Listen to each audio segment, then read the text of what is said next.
In this episode, we trek down along to the town of Robe. We visit the most epic ice cream shop, see the sights, rescue a tourist, and investigate Navara issues.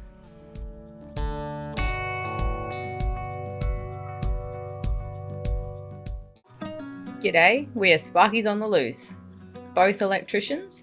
This is Curtis. My name is Amy, and this is our trusty four-legged apprentice, Rusty. We've been travelling around Australia for the past few years in our car and caravan. We're not afraid to get off the beaten track, and we have been documenting our adventures on the road as we go. Hit subscribe, sit back, and buckle up. Welcome! We start this episode at the Murray Bridge, and yes, this is our old footage, but soon there will be new videos with our minis, so bear with us.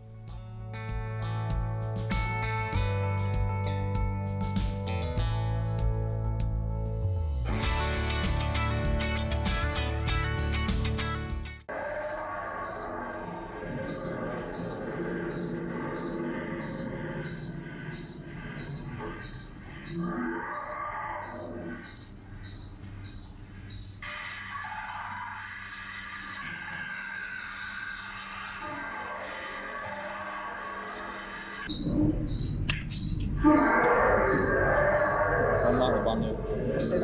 Okay. Alright, so we're here at Murray Bridge, just seeing the Bunyip. That's pretty cool. Yeah, they just had this bike event as well. We didn't get to see it, but it was a 24-hour bike event, which looks pretty full on. We're still packing that up now. Yeah. That's pretty cool. Lots of things to do in this little town. You're interested? We've been here for 2 nights, but it's been raining, so we're just being hermits. We're going to admit we've been hermits. Yeah. Just getting a few things today.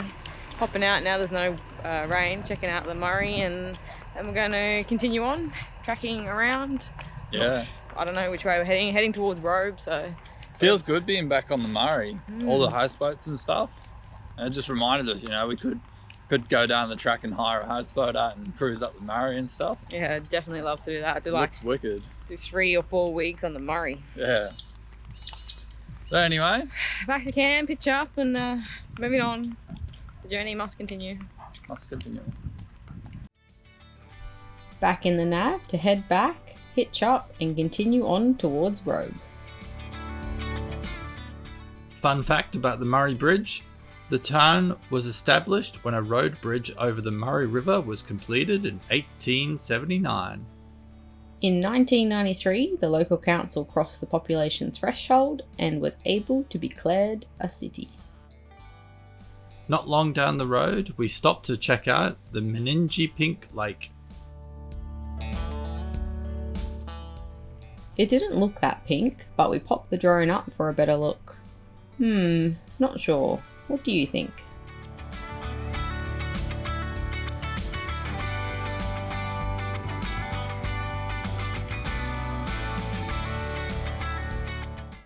Here we are at the birdman of the Coorong. About all I know. We all took turns getting a photo on the ostrich.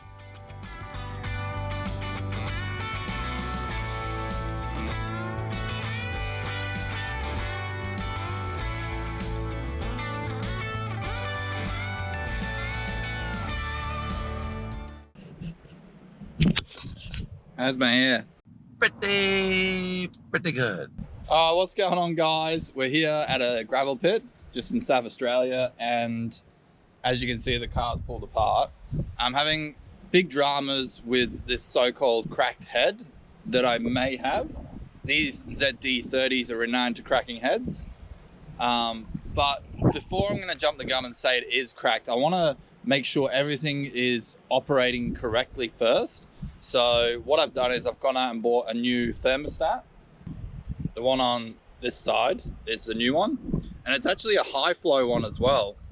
So, which means it should cool the car a lot better when towing. So I should have had that in the beginning, but I only just figured out that they actually sold high flow ones. There doesn't seem to be anything wrong with this one. And I got some new hoses as well. So that's one of my old hoses. As you can see, it's completely bleh. It's probably original almost. So I got some new heater hose. yeah, the idea was to just pull the thermostat off, make sure that's working. Because what's happening is, as we're driving about a 2-hour drive, all the radiator fluid from the engine is going into the overflow bottle, and it's just building up until it boils over. I catch it every time now because I can see it happening. So what that means is radiator fluid's not going back into the system. It's blowing out and not going back in, which means there's a leak somewhere. Generally a cracked head, that'll be the leak, and that'll stop it from going back in. I've poured this stuff in it. This fixed it, but the problem's come back again, so I'm diving deeper this time. So yeah, I've pulled this radiator hose off, replaced the clamps because the clamps were probably a bit old, and I checked in here, that was all good. Down here, this is where the thermostat is. My alternator's normally here. My thermostat's just down here, and then the water pump's there. So I've taken all of this apart and cleaned it up. As you can see, there's a lot of corrosion going on. So the corrosion's only happening at the pipes, and that could just be from dodgy water or whatever in the cooling system. As you can see, the pipes themselves are the internals are pretty clean, but like, look at that. Look at that nasty stuff. So yeah, I've pulled it all apart. The idea is to put everything back in, happy days. But what I've done, and my old man said, you should really try and get your finger in where the thermostat is and feel if there's propellers on the water pump, because the water pump's meant to pump water through the engine. And I never saw water, I didn't see anything flowing when I had the radiator cap off with the engine going. So I was always curious. So, and the old man said, well, while you're down there, you might as well check it if you can. Now, I can't get my finger in there long enough, but what I've got, I got this from Super Cheap, and it's a Wi-Fi inspection camera, and all it is a camera that links up to your phone.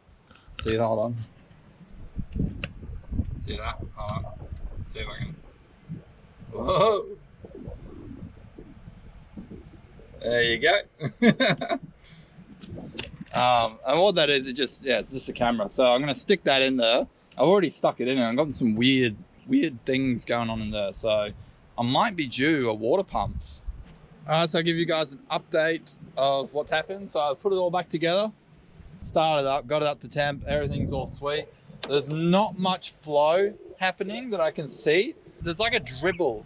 So the water pump's gotta be buggered. If it's not, I don't know. Because it's just doesn't feel like it's doing anything. So what I've done is got on eBay, good old eBay, ordered a water pump. It's a cheap one because it was only $75. It's just to get us home and to see if that's the problem. I'm not going to spend, because you can buy $400 genuine ones, but it's just too much money. If the head is seriously buggered, it's not going to be worth putting the $400 pump in. So I'm going to get the $75 pump. So that's on its way. But at this stage, everything's back together. I poured some more of that green, the head gasket fix in there. We've got the new thermostat, so we'll see how this runs. Might be good. But yeah, the water pump's getting sent to Mount Gambier, so we got it's about a 2-hour drive in a straight line, so should be all right. So yeah, we'll keep an eye on it. This was our gravel pit. Not bad, hey? We parked at the back to ensure we didn't upset any locals.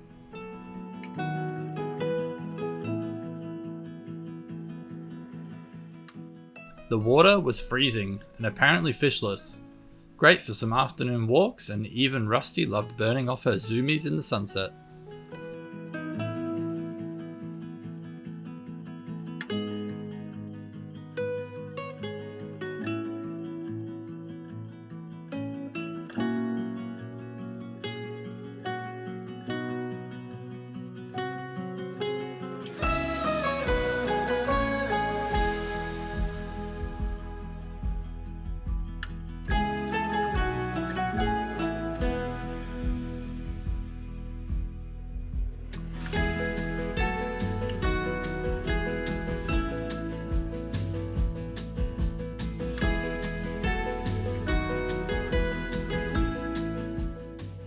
Well, after 2 nights stop here and with the nav back together, it was time to continue on en route to Robe.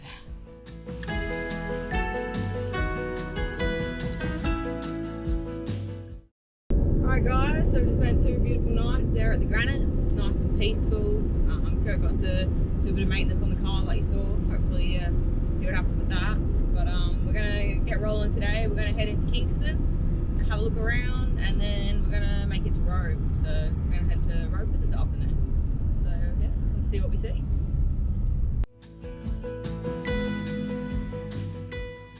A quick temperature check while the girls viewed the big lobster in Kingston.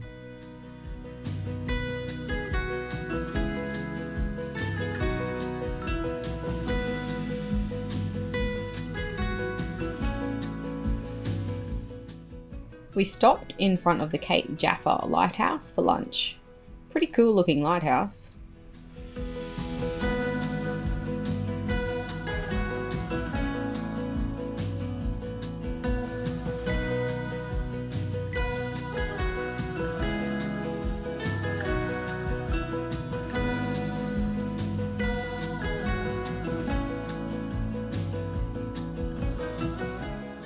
By the afternoon, we had made it to Robe. We checked into the van park and relaxed. Robe became one of the most important ports on the Australian southern coast. It served a large hinterland that stretched into the western Victoria. In the late 1850s, more than 15,000 Chinese landed in the bay on the way to the Victorian goldfields, and it was part of one of the most remarkable treks in Australian history. As it was my birthday week, we splurged and got a waterfront spot. Can you spot the caravan?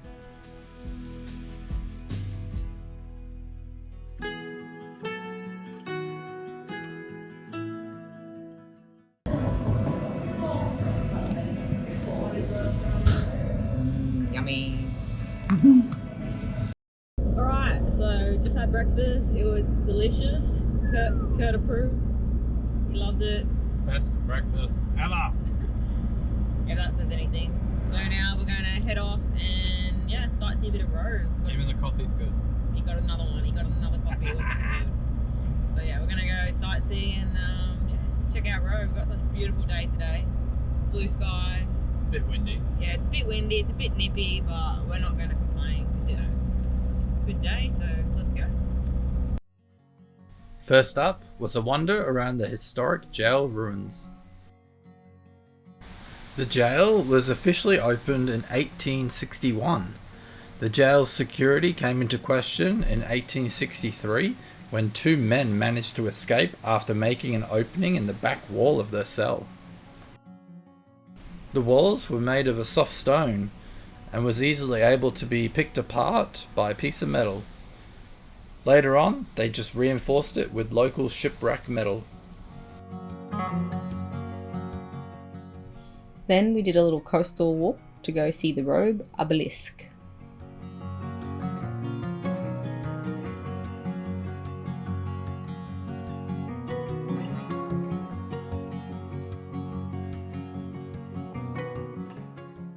I thought it was as close as I can get to it. It was a pity that it was cold and windy. The water looked nice and blue.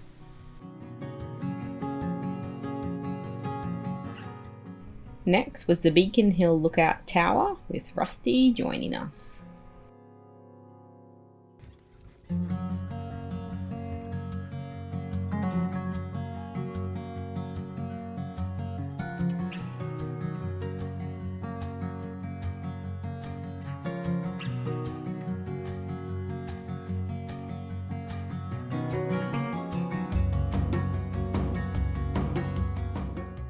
We'd heard good things about the Robe Dairy, so thought it'd be rude not to visit. Small, but everything looked fresh.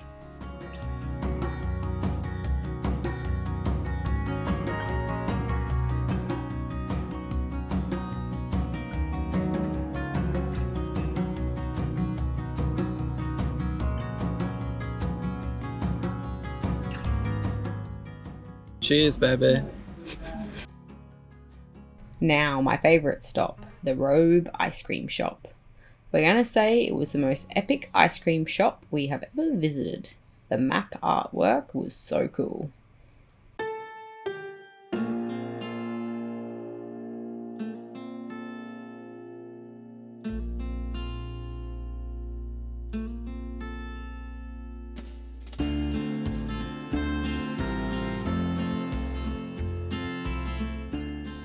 Time to test some local beers. The owner was very welcoming and had a great chinwag while tasting some drops. A notable thing that he's proud of is that he's the only wood-fired brewer in the whole of Australia.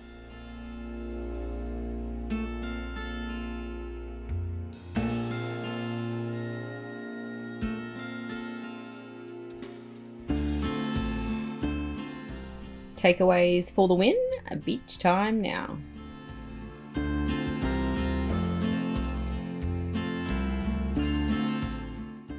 Just as we were about to go to the beach, we noticed these guys. Honestly not sure what they were thinking. We thought it'd be nice and offered them a winch out, as they clearly weren't making any progress by digging.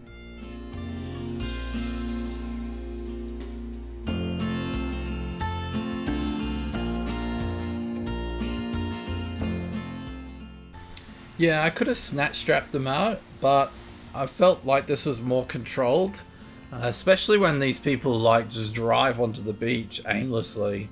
Imagine what it's like if you snap them backwards. They'd probably drive off into the dune.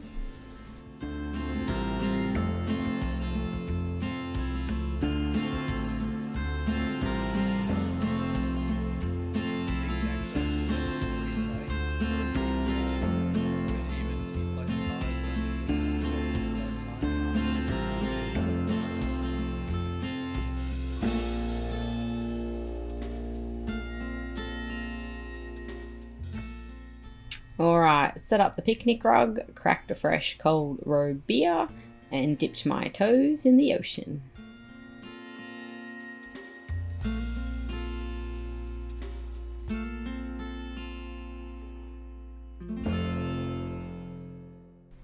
We loved it here. It reminded us of home in Queensland, sitting on a beach, drinking some coldies.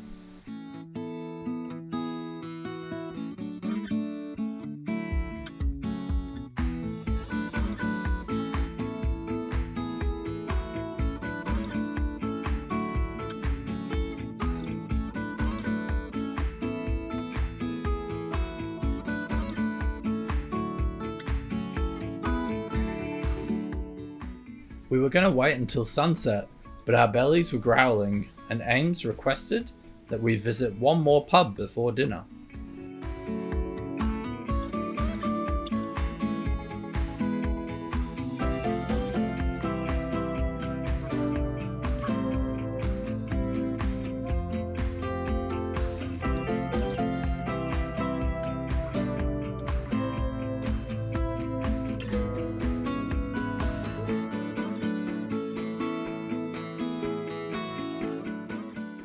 I really wanted a schooner at the Cali. We learnt some history while warming up at the fire.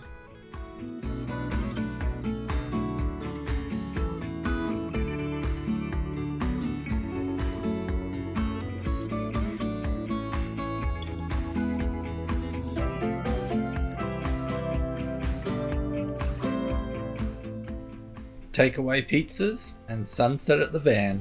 Perfect end to a busy day.